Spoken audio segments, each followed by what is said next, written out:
Well, folks, I'd like to apologise outright for a lack of Ask the Night episodes throughout June, but that was due to me dedicating all my time, energy and resources to getting Fast Memories done for Sonic the Hedgehog's 25th, which I'm glad all of you enjoyed. That's awesome. But here I am now to make amends for Ask the Night with another viewer special for Firebird, and it's also a coincidental 4th of July special with the Rocks t-shirt from 2001 and the backdrop with the fireworks behind me. So to all of my American friends, subscribers and followers that follow me on Facebook, Twitter and YouTube, happy 4th of July. And now we shall get to Firebird's first question. And oddly enough, he started with a Star Wars. Who'd have thought?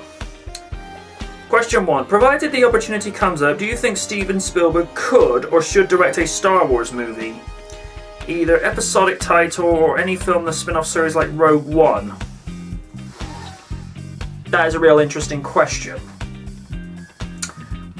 I would say there's nothing... I'm not saying there should not be a Spielberg-directed Star Wars movie. I just don't think it's his style. Now, he has directed George Lucas projects before, like most of the Indiana Jones series movies, but I don't think Star Wars is his shtick, for lack of a better description. I'd say give it a go. Do like a one-off, spin-off title like Rogue One. Anything that he feels that would be suited to him. But I think when it comes to Spielberg, I think he's more inclined to do these other movies now, whereby, if you notice in the last sort of like 10 years or so, he's not really doing these real grandeur movies like Jurassic Park or anything like that. He seems to be going for something slightly smaller now, whether that is just because he just doesn't want to do those kind of movies anymore, I don't know.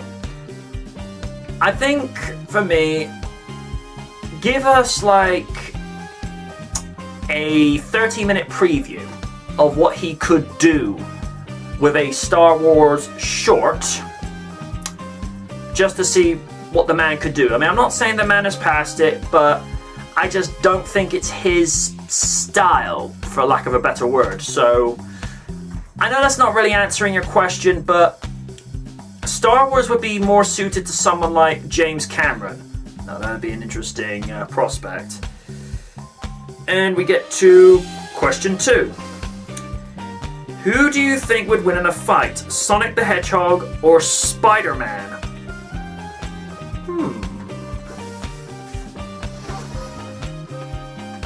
That is a really interesting question. Also, it depends what type of Spider-Man we're talking of, because if it's the Christopher Daniel Barnes Spider-Man, let's just say it was going to be done as an animation piece, then I'd say 90s Spider-Man would probably win, because he tends to use his head a lot more, whereas Sonic is the sole person to run first, ask questions later, because he's not really a shoot kind of guy. It's just not his thing. As he so pointed out in Shadow the Hedgehog, you know, guns are not his thing.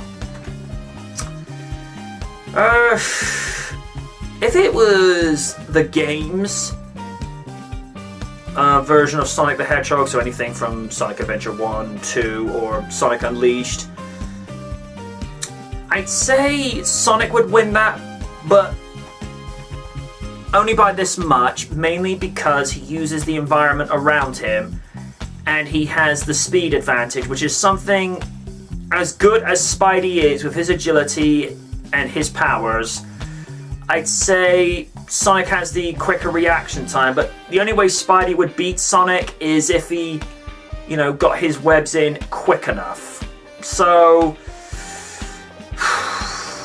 if it was Saturday morning Sonic, I'd say Spidey would win. But if we're talking like Sonic Unleashed Sonic, which is the same personality ranging from that game to Heroes and to SA2, I'd say that's Sonic. But I don't know. It depends which Sonic and Spidey you're referring to, so we'll move on. And the final question. If you've analysed Spider-Man's new costume from the PS4 trailer, carefully I might add, what do you think of it compared to his costume from Captain America Civil War?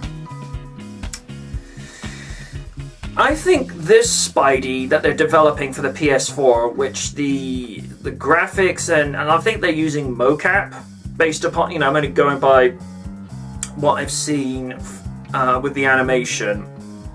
Because the great thing about mocap is, unlike with animation before, you're not actually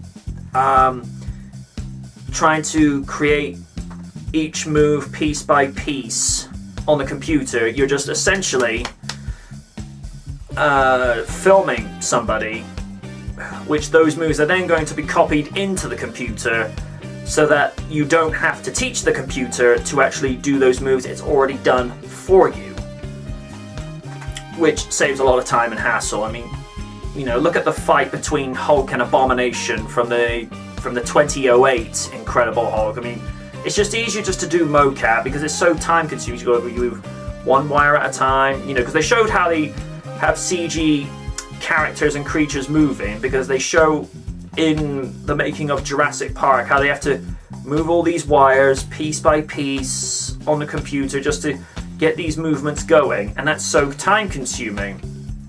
Whereas now, mocap is just a no-brainer. It just works on so many levels. But to the point of your question, I'd say the only things that strike out, maybe just the way the costume is lined up in terms of the webbing. I'm not entirely sure about a white spider, but then again, Sony are just trying to do something different, and I applaud them for that, because like Sega, at least they try new things.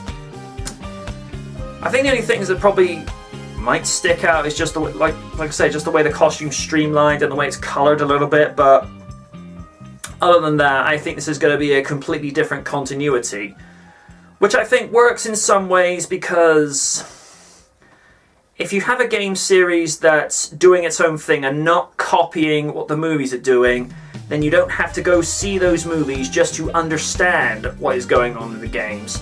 But sometimes it's like with the Netflix series they're doing, the Netflix shows and the movies are interconnected with each other, but they do seem to go down their own path and do their own thing.